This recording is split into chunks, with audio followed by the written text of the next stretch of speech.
Dr. Chao, let's talk about some running backs injured yesterday. You called their injuries correctly, I might add. Unfortunately, as you would add, you never like to be the bearer of bad news.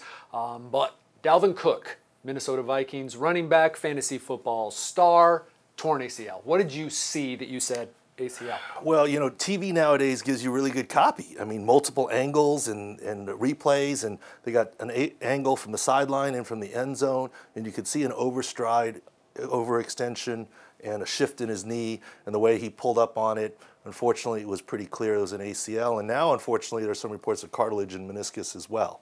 Which I remember from covering football, and now from learning from you, that is often the case. That maybe not rarely isn't the way to put it, but often it's not just isolated to the ACL. What does this mean for Dalvin Cook potentially? It shouldn't change his 2018 return. He should have a good 2018 return, but he's a rookie running back. So now if you have the onset of arthritis because of the cartilage damage, that might affect him and potentially shorten his career long term. We hope not. Don't know how bad the cartilage damage is, but there is some cartilage damage beyond just an isolated ACL. Okay, the other one, big last night, certainly big for the Seahawks. Late in the game, their victory over the Colts, Chris Carson goes down. Again, right away, you called a fracture. Explain exactly what Chris Carson has. Well, by video, you know, his left foot was pointing west and his knee was still pointing north when he got bent back and folded over. It just doesn't work that way. Very similar to what Marcus Mariota had and Derek Carr had last year towards the end of the season. The fracture is the smallest part of it. It's the tear of the ligament. This is the most severe form of high ankle sprain that there is. It tears the ligament completely, but then the bone separates enough that it breaks the fibula, smaller bone. That's why there were some early reports that maybe he was okay.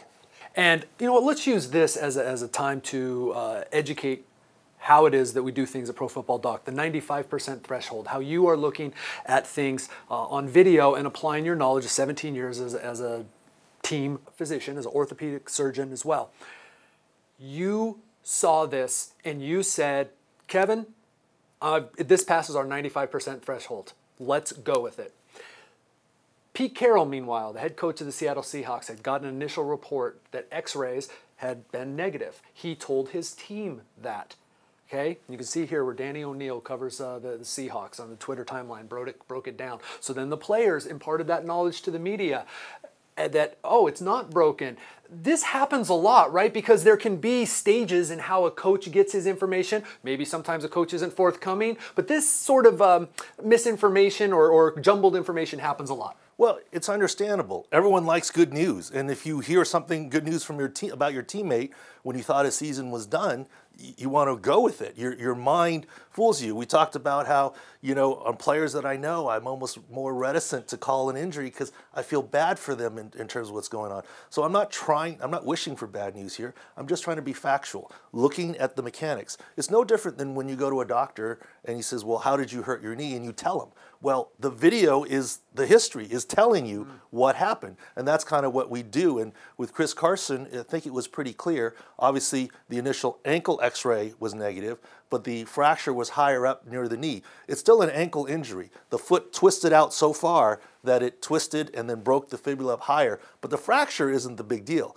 As a matter of fact, when surgery is announced, and it's inevitable that it will be, and when he's placed on injured reserve for this season, by the way, with a good comeback for next season, like Carr and Mariota, they're probably not even going to fix the fibula fracture. The fix is going to be to the ligaments itself. Okay. But it's still a significant enough injury, especially for a running back, that his 2017 season is done. Even if the Seahawks get to the Super Bowl, I don't see how he can come back.